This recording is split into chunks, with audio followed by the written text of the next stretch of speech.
Hello guys, welcome back to another video. Today we are doing a recap of the Buffalo Bills versus the Washington Redskins game. This took place at FedEx Field in Maryland. The Bills did lose 16-21 due to horrible officiating by Ed Hockley and his crew, which is surprising because Ed Hockley is one of those veterans who you would think that wouldn't do this stuff, and you would think they would review it. But today, we have a review of all the game. Plus, Bills say several Bills starters not expected. But let's see how much actually.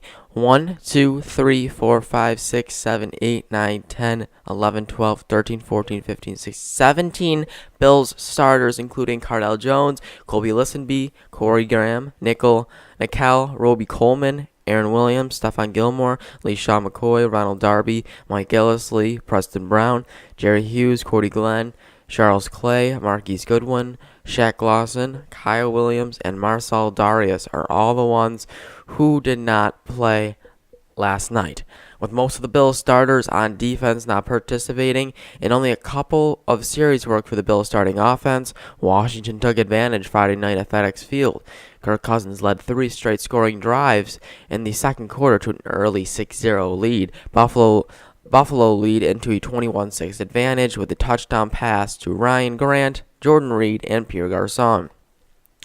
The Bills put together a field goal drive at the end of the half, led by E.J. Manuel, and Jonathan Williams ran for a 37-yard touchdown and cut it to a lead to 5 in the third quarter, but it's still close for Buffalo to get their 21-16 final.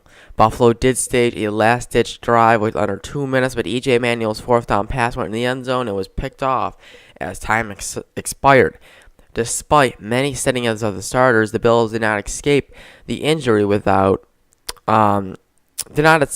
injury. Chris Gregg and Jonathan Dowling left with knee injuries, and Jonathan Williams suffered a rib injury as his body was slammed to the ground in the second half, which I'll get to that in 1 second.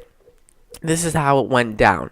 Buffalo put points on the board first with the 9 minutes left in the first quarter when Dan Carpenter put a 26-yard field goal through and finished the 6-play, 21 drive. The short field goal was made possible due to an interception by Corey White at the Washington 31.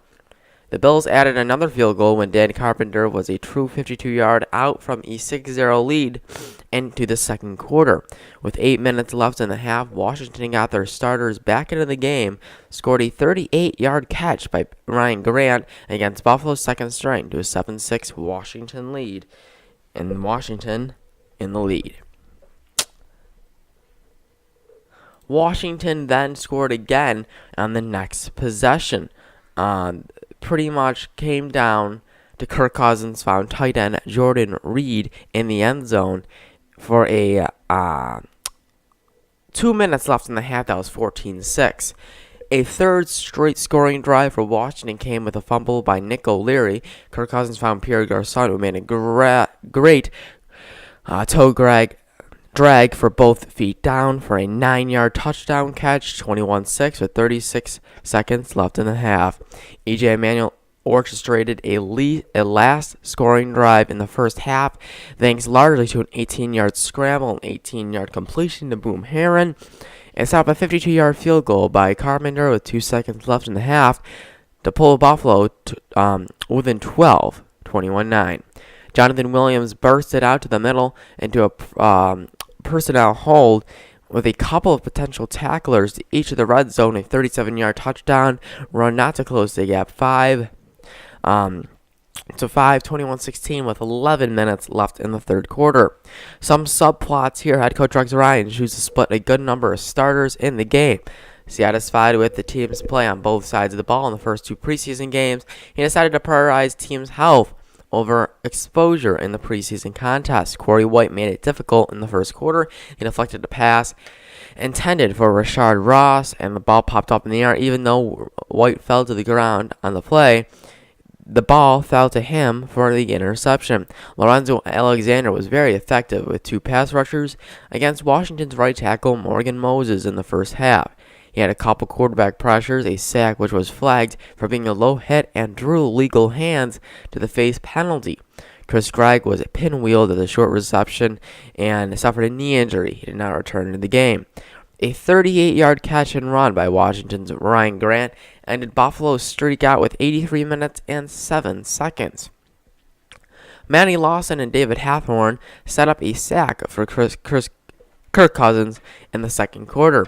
Dan Carpenter hit a pair of 50-plus field goals in the second quarter. Both came 52 yards out. Cornerback Jonathan Dowling suffered a left knee injury in the first half, covering a punt, and did not return to the game.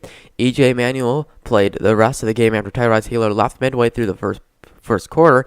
He finished the night 21-39 for 162 yards with an interception on the last play of the game. He also had 38 yards rushing.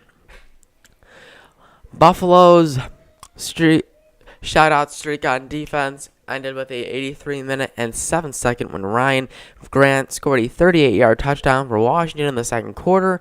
The streak will be stretched out a minute of the preseason opener against the Colts. While Pyle had 38-yard punt return in the third quarter, followed by a 16-yard effort in the fourth quarter. Again, the inactives were Cardell Jones, Kobe Listenby, Nikel Roby-Coleman, Aaron Williams, Stephon Gilmore, LeSean McCoy, Darby, Mike Gillislee, Preston Brown, Jerry Hughes, Reggie Ragland, Cordy Glenn, Marcus Easley, Charles Clay, Marquise Goodwin, Shaq Lawson, Kyle Williams, and Marcel Darius. Up next, the Bills travel to Detroit to close out the preseason with the Lions on Thursday, September 1st at 7:30. So that was your recap of the game. And now we're going to talk a little bit about the officiating. I've heard a lot of things. Myself did not watch the entire game. But I do know that Chris Gregg, the injuries. We're going to talk about the injuries first before we talk about the refs. Bills head coach Rex Ryan made a couple conscientious decisions to preserve several of the key starters on defense and a few on offense as they sat Friday's preseason game at Washington. His decision proved a wise one because of a few of second, third team satisfied injuries at FedEx Field. The worst injuries were tight end Chris Gregg and corner Jonathan Dowling, who both sustained knee injuries. Ryan was referring to Washington safety D'Angelo Hall, who was flagged for unnecessary roughness in the previous hit and run play. Hall submarine Gregg on a 3rd and 13 play when the tight end caught a short pass from E.J. Manuel. Dowling was injured covering a punt on 2 possessions later. It appeared that his left leg got caught in the turf as his knee gave away, and he was helped off the field. On the last play of the third quarter, Jonathan Williams took a 2nd and 6 carry to the right. He was stopped by Washington's safety Duke Anushku, who significantly picked up Williams and slammed him on his back, with his full body weight landing on top of him. There was no penalty on the play. While being tended to the athletic trainers, Ryan called referee Ed Hockley over and was appealing that he should have been. The play has been blown dead when Williams' forward progress initial was stopped. And quote, "I think the number of one job of the official to protect the players," Ryan said. "We don't have a league without players, and I don't think a number one job of an official. His motion was stopped to me. Maybe I saw it from a bad angle." Fellow rookie Kayvon Seymour, who saw extensive action Friday, also left the game with a hamstring injury. All the injured players were re-evaluated by the medical staff and athletic training staff over the weekend. So Ed Hockley, he's been in the league for a couple decades, and I really am surprised about. If you have not seen that hit, please see the hit where 3 guys pretty much threw him up and then on the ground. If you don't know who I'm talking about Jonathan Williams. That play was very, very rough, and to see that happen, it's like, what the hell? What the hell? Seriously, that's stupid. So I hope you guys like my new mic audio. It's actually going pretty well. Still trying to get the face cam up and running, because that means I have to record on Audacity and record on XSplit for my face cam, which I don't know if that's gonna work, or I don't know. So this is gonna be uploaded on the Football Talks channel, maybe uploaded on the other channel too, but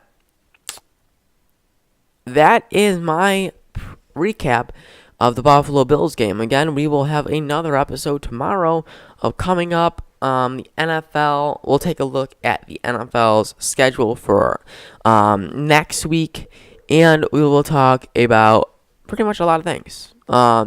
Schedules, some regular season goods, the injuries update.